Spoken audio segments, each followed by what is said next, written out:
Está no ar Diálogos com Anderson Junque. Olá, seja muito bem-vindo ao programa Diálogos, que nesta semana vai falar sobre a formação continuada. Quem está aqui comigo para conversar e debater e aprofundar este assunto, a assessora educacional e também ex-secretária de Educação da cidade de Nova Odessa e de Olambra, Claudicir Piccolo, a quem desde já dou aqui as boas-vindas, enfim, na cadeira do diálogo. Seja muito bem-vinda. Muito obrigada, um prazer imenso estar aqui, Anderson. E assim, essa porta aberta para falar de educação é maravilhosa, desde já te parabenizo por dar essa voz e essa vez aos educadores num assunto e num tema tão importante ao nosso cotidiano. Pô, que legal. Estou agradecido de verdade pela presença, Claudicir. Muito obrigada. Falando então sobre formação continuada, eu queria que você relacionasse ela com a questão da atualização, né, do educador. Como é que a gente pode olhar, Claudicir, para esse tipo de ação e dizer assim para o educador, olha, você vai ser beneficiado por esse processo? Bom, Anderson, eu gostaria de iniciar comentando que a formação inicial hoje das universidades e das docências, das licenciaturas, não basta, né, a esse mundo contemporâneo e a essa diversidade de sala de aula hoje. Então, o protagonismo do professor hoje, ele está desafiado dia a dia, cotidianamente, a cada momento, a ter mais expertise, mais informação, mais habilidade profissional para lidar com essas vindas tão desafiadoras de fazer educação dentro de um cenário tão complexo como é a escola hoje. Então, somente a formação inicial, quer seja vinda de um curso presencial ou de um curso EAD, não se basta e não dá conta mais desse cenário. Então, hoje nós estamos no mundo contemporâneo, com um cidadão totalmente tecnológico. Esse nosso aluno está nas salas de aula, muitas das vezes com mais informação do que o próprio professor, com mais expertise, com mais celeridade de processos de aprendizagem, e nós não podemos ficar aquém dessa situação. É muito mais do que motivar a nossa aula, é ter uma bagagem de competência e de conhecimento novo acerca do que é fazer educação agora, que a nossa formação inicial, lá da nossa faculdade, de anos atrás, não corresponde mais a esse cenário. Então, a quem beneficia uma formação continuada? A si próprio, o professor enquanto profissional, e ao aluno, porque com novas experiências, novas tecnologias, novos conhecimentos, novas metodologias, tudo que traz hoje a neurociência, do que é a ciência de aprender, do que é as metodologias novas, o fazer aprender, o ensinar, o estar disposto a uma escutativa, a uma metodologia que venha ao encontro deste aluno tão desafiador, é que vai tornar a nossa aula efetiva e assertiva. Então, na minha opinião, se beneficia de uma aprendizagem contínua, de uma formação em serviço forte, robusta, tanto o aluno quanto o professor. O professor enquanto profissional, né, e todos os demais atores da escola, não só o professor, mas a qualidade educacional deste processo, com essa formação continuada, vem ao encontro de excelência dentro de uma escola. Não há que se negar que um professor melhor formado, antenado, contemporâneo nas suas aprendizagens, ele estará a serviço de uma melhor educação para os seus alunos. Eu não tenho dúvida disso. Claudicir, você acha que coloca uma questão aqui que vale a pena discutirmos? Você traz o elemento digital, né, dessa realidade digital que nós vivemos atualmente, e eu queria colocar uma questão: como é que um educador, através da educação continuada, pode levar o encantamento para a sala de aula, no sentido de levar ao aluno vale a pena aprender? Bom, Anderson, muito mais do que o uso do celular, o uso das tecnologias, é o manuseio e a habilidade do conhecimento. Então, independente de qual ferramenta o professor se utiliza nas suas aulas, é, essa manipulação do conhecimento para ensinar e para aprender é que vai trazer esse encantamento. Às vezes, com uma TV, a antiga TV, um antigo vídeo, né? Não estamos falando de tecnologias mega modernas, como a IA, que vem forte aí, mas sim esse conhecimento robusto e por trás dele o professor precisa ter o conhecimento científico de como se aprende. Então, muito mais do que tecnologia, eu entendo que é habilidade e competência de ensinar, né? O que traz hoje de novidade a neurociência, como é que o Anderson aprende, como é que a Claudicira aprende? O que eu posso oferecer para esse meu aluno que, ao aprender, ele se encanta? Porque o que faz despertar o encantamento da aprendizagem é o conhecimento. É aquela vontade que eu tenho de conhecer algo que eu nunca vi, que eu não sei, que não está ali à minha disposição, à mão, não é só meu professor que detém aquela informação. Então, por trás de qualquer tecnologia, por mais moderna que seja, está a figura do professor. Aquele professor que tem uma robustez de conhecimento, que ele tem dentro do seu bojo, do seu protagonismo de sala de aula, ele tem o conhecimento técnico, a competência, o entendimento de como a criança aprende, por que ela não aprende, por que ela está com dificuldade a maior ou a menor em determinado conteúdo. Então, muito mais do que as tecnologias avançadas, está o protagonismo do professor. Por isso que passamos durante todos esses séculos por inovações tecnológicas. O rádio vai acabar com a aula do professor, a TV, o telecurso, e não perdemos a capacidade de ter a interação corpo a corpo, a habilidade ali, ser humano com ser humano, de aprender e ensinar de forma simultânea dentro de uma sala de aula. Então, eu aposto e sempre vou apostar de que a figura do professor é que faz esse balizador entre o conhecimento e a aprendizagem. Se não houver a robustez nisso, não há tecnologia que substitua. Claudicir, quando nós falamos em formação continuada, a minha pergunta: como é que a gente pode desenvolver novas habilidades? Como é que a gente descobre esse caminho? Bom, Anderson, primeiro eu penso que a responsabilidade da formação continuada, ela está posta bilateralmente. Primeiro precisa a sua vontade pessoal, né? Você é responsável pela sua formação continuada em qualquer profissão. Você precisa desejar. O primeiro passo é você querer, né? E a segunda via é a oferta, que na educação pública essa oferta precisa ser pelos órgãos institucionais. Então há que se ter um programa eficiente de formação continuada que venha ao encontro das necessidades do chão da sala de aula, do professor.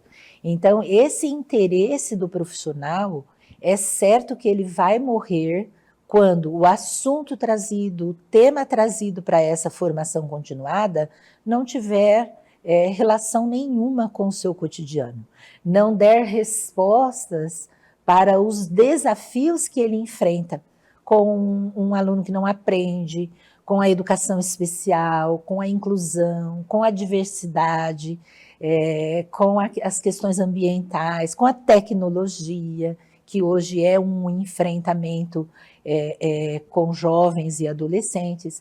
Então, no meu entendimento, a formação continuada, ela precisa estar a serviço e ao encontro da necessidade do seu trabalho cotidiano. Então, o professor vai aceitar e desejar mais e investir mais nessa formação se ela tiver sentido para ele. No mesmo formato que o aluno, se a aula tiver sentido para ele, ele vai, né, se apaixonar ali por aquele conteúdo. E a instituição, escola, né, seja ela pública ou privada, ela precisa estar muito atenta a esse cenário e a esse momento do professor. Então, não dá para pegar 3 dias de planejamento e colocar lá um tema solto, sem um planejamento de formação contínua e intensa, onde esse profissional perceba que com aquela formação em serviço, ele está aumentando o seu bojo e a sua bagagem de habilidades e competências. Quando é que ele vai conseguir transformar o seu fazer pedagógico? Quando isso interagir, né, entre a vontade, a necessidade que ele tem na sala de aula e a oferta da instituição educacional. Então, esse espaço para aprendizagem, eu falo muito que a formação continuada tem muito a ver com garantias. A garantia desse espaço de formação para esse educador, né? Se a gente pensar, a gente vem com a LDB, né? A gente vem desde a LDB com essa garantia legal. Depois nós tivemos um avanço significativo com a lei do piso, né, em 2008, que garantiu 1/3 do total, quer seja para o profissional da rede pública ou privada, todos hoje têm direito, todos os educadores têm direito hoje a 1/3 da sua carga horária para a sua formação continuada. Como é que está sendo usado esse tempo? Como é que está sendo maximizado, gerenciado esse tempo? Então, a robustez dessa formação continuada, dentro dessa carga horária e em serviço, vai garantir, vai mobilizar esses profissionais em torno da melhoria das suas condições de trabalho e uma oferta de uma aula melhor para esse aluno que está ali à nossa disposição para essa aprendizagem. Maravilha. Bom, nós estamos conversando aqui com a Claudici Piccolo, que é assessora educacional, sobre a formação continuada. Nós vamos agora para o nosso intervalo comercial, a gente volta na sequência, 1 minuto só, e nós já estamos de volta. Estamos apresentando Diálogos com Anderson Junque.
A futura casa dos seus sonhos está aqui na Imobiliária Euroconte. Abrimos portas e apresentamos a vocês as possibilidades de adquirir seu imóvel, atuando há mais de 19 anos no ramo imobiliário e 30 anos em contabilidade.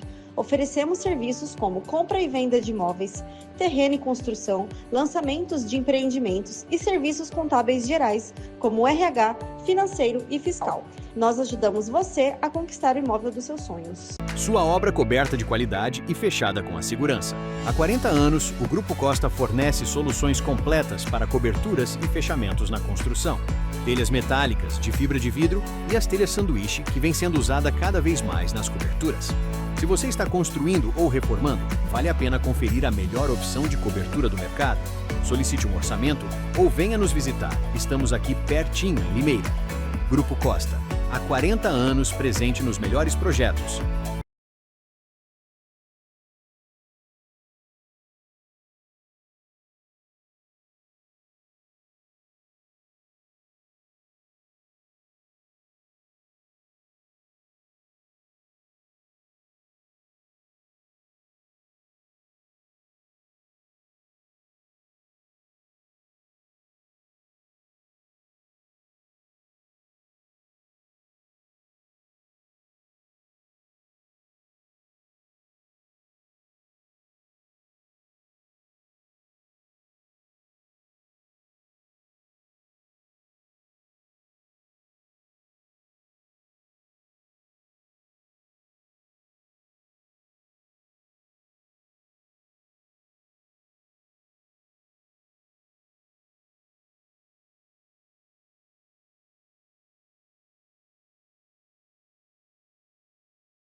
Estamos apresentando Diálogos com Anderson Junque.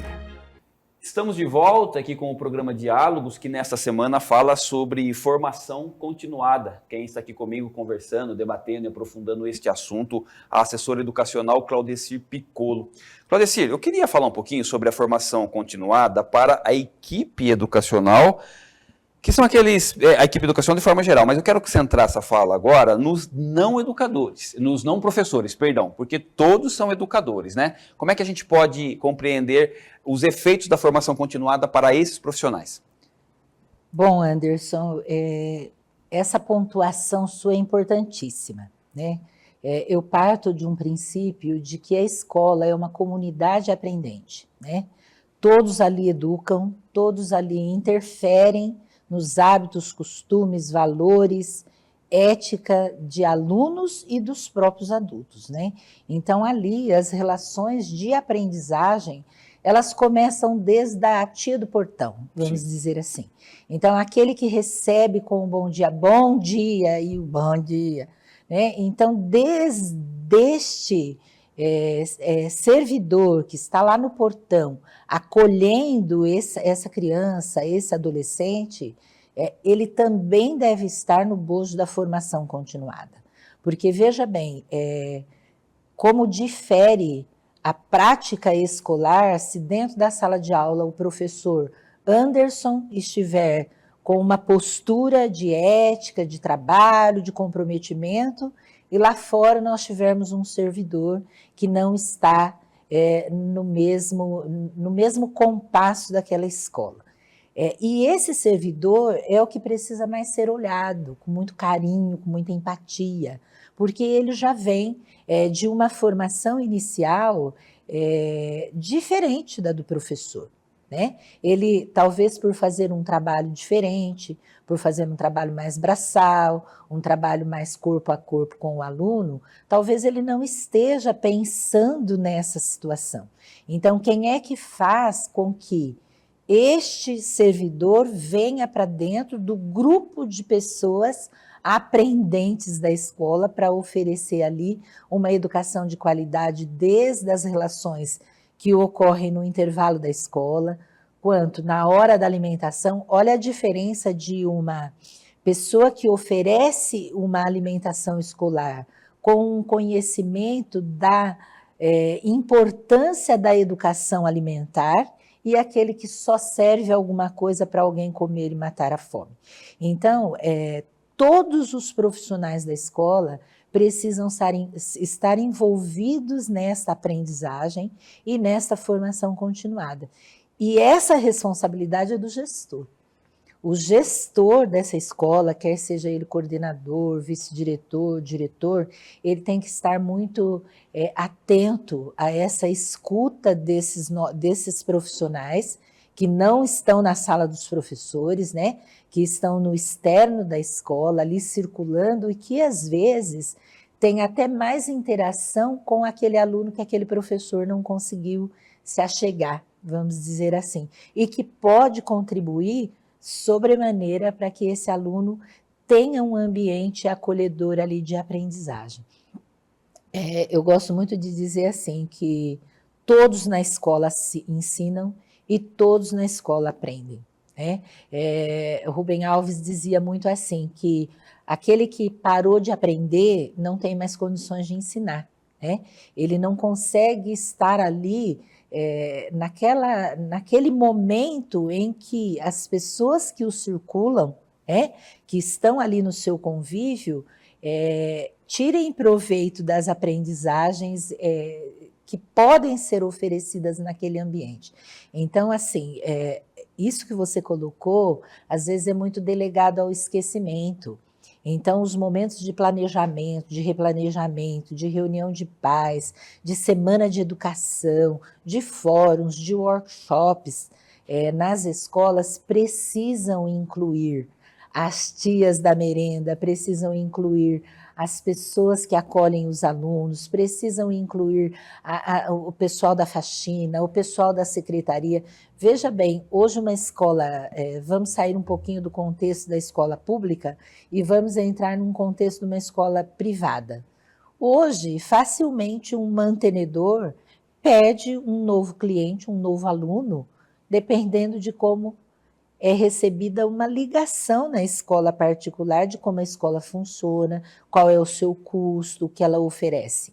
Se esse profissional não estiver bem capacitado e também dentro da formação continuada necessária para aquele cotidiano, quer seja na escola pública ou na privada, você não vai ter uma resposta assertiva dentro daquele ambiente escolar. Então, todos dentro da escola formam uma comunidade aprendente para aprender e para ensinar também, porque todos interferem naquela formação daquele indivíduo que está sob nossos cuidados. Às vezes, uma atitude, uma ação de um funcionário que está fora, no pátio, tem uma interferência grandiosa, às vezes maior do que a do professor que está lá com os seus 50 minutos de aula. Então, a escola, os gestores escolares precisam estar muito atentos à formação de todas as pessoas que compõem a equipe escolar. E diria mais, eu penso que essa comunidade aprendente em algum momento vai atingir as famílias, porque hoje os nossos desafios educacionais estão tamanhos que essa família também está inserida nesta aprendizagem, para que essa aprendizagem seja sólida dentro da escola, ela também precisa atingir as famílias. Então, olha só como o papel da escola é importante, né? Nós temos um poder de intervenção, de interferência, de alteração. A gente molda almas, né, Anderson? Então, sim, a gente acaba, tudo que é feito dentro de uma escola, seja por qualquer um dos integrantes, tem muito a contribuir ou não, né, com a formação daquele cidadão colocado aos nossos cuidados, né? Eu quero retomar um conceito do bloco anterior, quando você falou do sentido do aprendizado.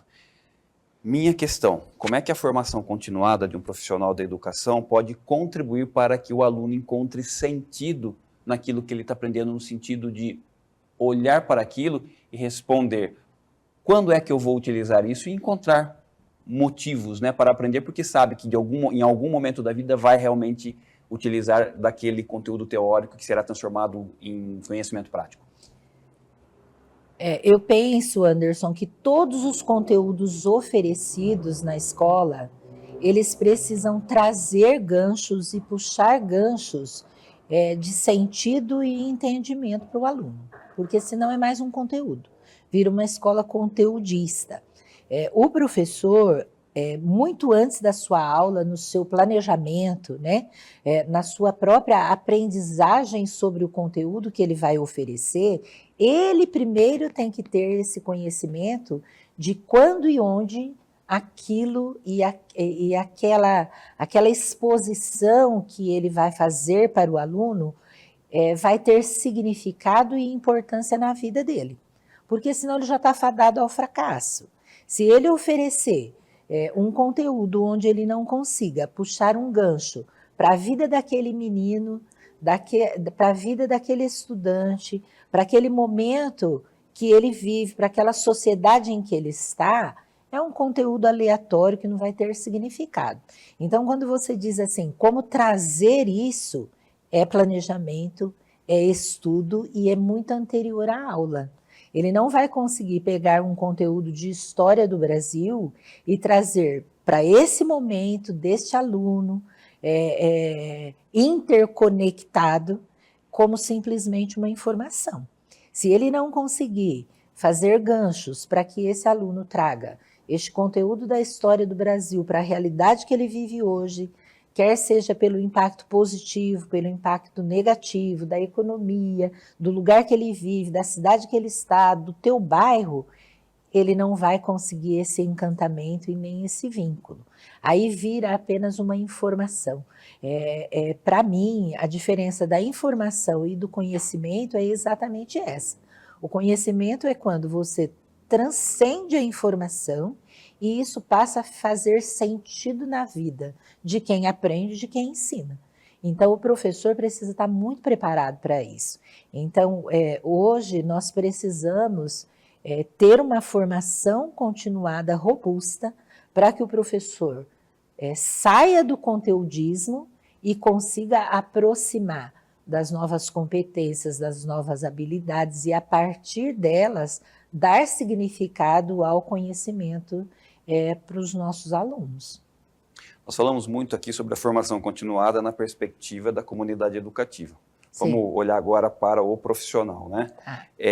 A formação continuada e as oportunidades, né, de trabalho no sentido vou estudar, vou contribuir com a comunidade educativa, mas também vou colher alguns frutos desse meu esforço. Como é que a gente pode ver essa questão nessa perspectiva? Bom, Anderson, na escola, na educação privada, eu penso que isso seja muito mais valorizado.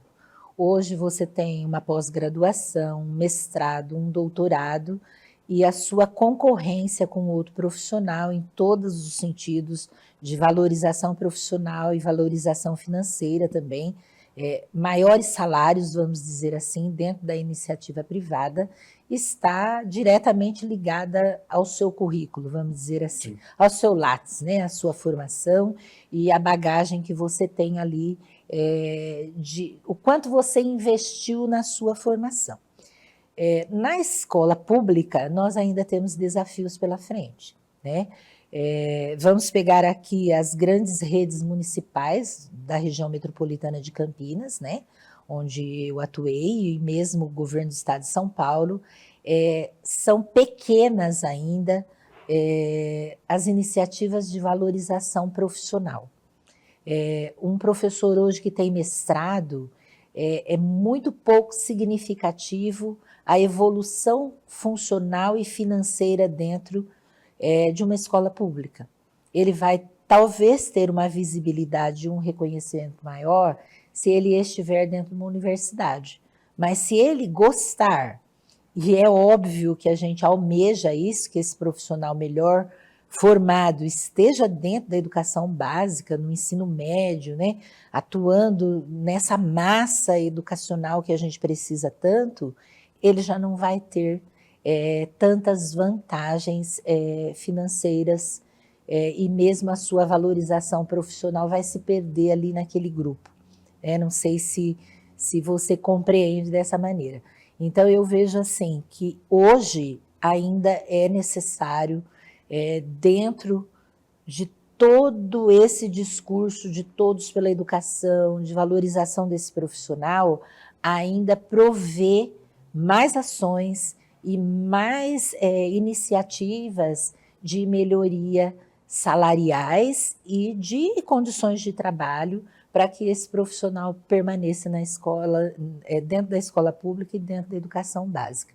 Ainda é pouco. Hoje o professor, ele cumpre muita formação continuada, às vezes, para ele melhorar os seus pontos, para ele escolher melhor sua classe, para ele se remover, né? Mas ainda não chegou de forma forte essa valorização para que ele goste e se mantenha e se sinta reconhecido financeiramente, principalmente, dentro de uma escola pública na educação básica. Né? Ainda falta. É o desafio do Brasil hoje, né? Sim, é o desafio. É o desafio transformar esse discurso de todos pela educação, valorização desse professor, mas com condições de conservá-lo onde de fato nós precisamos, que é na educação básica. Hoje, um professor com mestrado em neurociência, que diferença ele faria se ele permanecesse e tivesse valorização em todos os sentidos, né, de condições de trabalho e também financeiras, se ele permanecesse dentro da educação básica? Que diferença ele faria para o aluno de educação especial?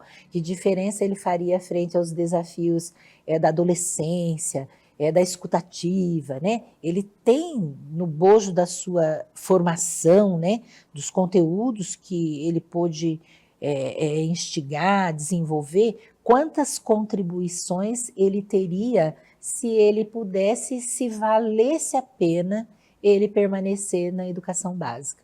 Então, hoje ainda esse incentivo é pequeno, precisa ser melhorado e ele é necessário, porque é aí que deveria estar esse profissional, né? Na base, na solidez ali, no pilar da construção dessa educação do nosso país, que é a educação básica e de preferência pública. Maravilha. Claudecir Piccolo, eu queria muito te agradecer pela presença, pela amizade de sempre, pela parceria, enfim, e queria pedir aqui que você, então, fechasse toda essa fala, essa aula maravilhosa sobre esse assunto, com as suas considerações finais e, mais uma vez, claro, minha gratidão. Obrigado, viu? Muito obrigada a você, Anderson, uma alegria vir aqui, parabenizar você por esse espaço de fala, né? E dizer o que Cortella fala muito. Não deixar de aprender nunca, né? O professor é um eterno aprendiz. Eu acredito que forçar dentro da escola, a partir do educador, a exigência desse espaço de formação, né? Cobrar de gestor, cobrar de coordenador, que o seu HTPC, o seu 1/3 seja respeitado, se ali é o único espaço que ele tem, dar um valor sobremaneira a esse espaço. Nós levamos décadas para conquistar esse 1/3 para a nossa aprendizagem em serviço e a gente deve primar para que ele seja valorizado e que a gente também, enquanto educador, tenha responsabilidade em relação a esse tempo. Eu não vou tomar cafezinho, usar meu celular, fazer alguma coisa privada. Não, vou ser responsável também por esse espaço que é meu, que eu demorei tanto para conquistar de aprendizagem. Então, essa responsabilidade tanto do espaço escolar, mas quanto meu enquanto profissional, né? Como todas as demais profissões, não se esquivam dessa formação continuada. Um médico hoje não dá conta de entrar no seu consultório sem estar muito antenado com as novas aprendizagens da área dele. Então, quiçá nós, educadores, que lidamos com almas, lidamos com pessoas, formamos cidadãos, somos formados e só temos e dispomos nessa vida corrida desse espaço tão precioso. Então, aprendam sempre. Maravilha. Claudecir Piccolo, obrigado, viu, querida? Obrigada a você. Você assistiu aqui mais uma edição do programa Diálogos, que nessa semana falou sobre formação continuada. Quem esteve comigo aqui conversando, debatendo e aprofundando este assunto, a assessora educacional, também ex-secretária municipal de educação das cidades de Nova Odessa e também de Olambra. Continue atento aos nossos canais para receber outros conteúdos. Um forte abraço para você e até mais.